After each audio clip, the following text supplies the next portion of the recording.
Cognitive maps.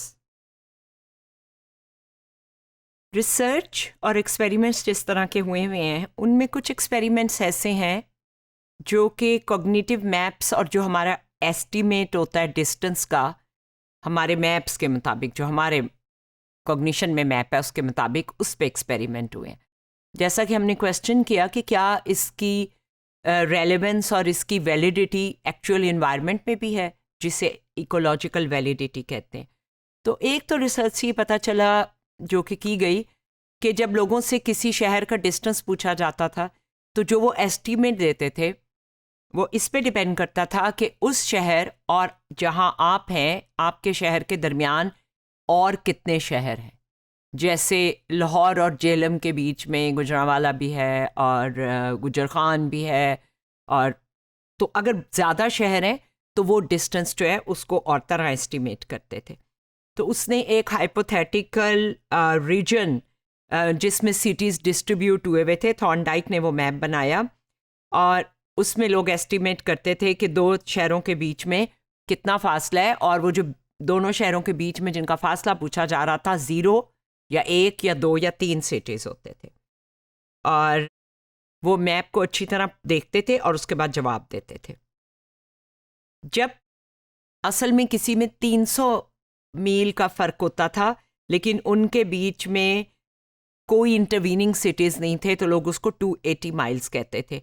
और अगर बीच में जितने ज़्यादा सिटीज़ होते थे, अगर 3 थे मसलन, तो लोग उसको 300 माइल्स को एक्चुअली 350 माइल्स एस्टिमेट करते थे। तो एक ये पता चलता है कि हम डिस्टेंस को एस्टिमेट करते हैं कि हमारे में और उस चीज़ में कितना फासला है, कि उसके दरमियान में क्या क्या है। इसी तरह अगर किसी जगह बहुत सी चीज़ों से गुजर के आपको कहीं पहुंचना हो तो तब भी डिस्टेंस का एस्टीमेट जो है वो ज़्यादा हो जाता है। इसी तरह अगर रोड में ज़्यादा टर्न्स हो तो हम अपने कॉग्निटिव मैप में ये तसव्वुर कर लेते हैं कि या समझ लेते हैं कि वो रोड एक्चुअली लंबी है, चाहे लंबी ना हो, लेकिन अगर उसमें टर्न्स जो हैं वो पेचीदा किस्म की हैं। इसके अलावा हम सिमेंटिक कैटेगरीज के मुताबिक भी चीज़ों का डिस्टेंस एस्टिमेट करते हैं। मसलन जब किसी से पूछा जाए कि लाइब्रेरी और क्लासरूम में या लाइब्रेरी और ऑडिटोरियम में कितना फ़ासला है, तो उनका फ़ासला वो उनके कॉग्निटिव मैप में कम होता है, जबकि लाइब्रेरी और कैफेटेरिया का फ़ासला ज़्यादा होता है, चाहे कैफेटेरिया लाइब्रेरी से निस्बतन करीब ही क्यों ना हो ऑडिटोरियम के निस्बत, क्योंकि उन दोनों की जो सिमेंटिक कैटेगरी है उसके मीनिंग के हिसाब से जो कैटेगरी माइंड में हम बनाते हैं मेमोरी में, वो सिमिलर है। क्योंकि लाइब्रेरी और ऑडिटोरियम एक दूसरे से कंपैरेटिवली सिमिलर हैं निस्बतन लाइब्रेरी और कैफेटेरिया के, तो वो जो मेंटल मैप है उसका जो एस्टीमेट है वो कैटेगरी के हिसाब से, सिमेंटिक नॉलेज के हिसाब से उनको ज़्यादा दूर समझता है। और अगर कोई ऐसी चीज़ें जो सिमिलर हैं, जैसे गवर्नमेंट बिल्डिंग है, जैसे पुलिस स्टेशन और कोर्ट की बिल्डिंग है, तो जो इनको वो अपने मैप में करीब एस्टिमेट करते थे as oppose to different semantic category. जैसे कोर्ट हाउस जो है उसको वो गोल्फ कोर्स से दूर और पुलिस स्टेशन से करीब बताते थे। ये डिस्टेंस के बारे में कुछ एस्टिमेट्स हैं जो कॉग्निटिव मैप्स के ऊपर स्टडी किए गए हैं लोगों के। फिर लैंडमार्क एंड नॉन लैंडमार्क के एस्टिमेट है।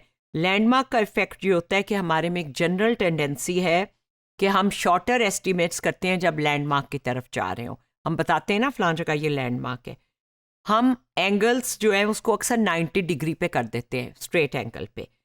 रिलेटिव पोजीशन से भी फ़र्क पड़ता है। अगर पूछा जाए कि आपके ऊपर और नीचे क्या है तो जवाब जल्दी आता है, और अगर लोगों से पूछा जाए एक्सपेरिमेंट में कि आपके आगे और पीछे क्या है तो उसमें ज़्यादा टाइम लगता है। इस सब का नतीजा ये है कि कॉग्निटिव मैप्स आम तौर पे हमारी जो रियलिटी है गिट की उसको काफ़ी एक्यूरेसी से, रीजनेबल एक्यूरेसी से रिप्रेजेंट करते हैं, लेकिन जो सिस्टमेटिक एरर्स हैं वो इस तरह की हैं कि हम कुछ ह्यूरिस्टिक्स भी अपनी जजमेंट बेस्ड करते हैं।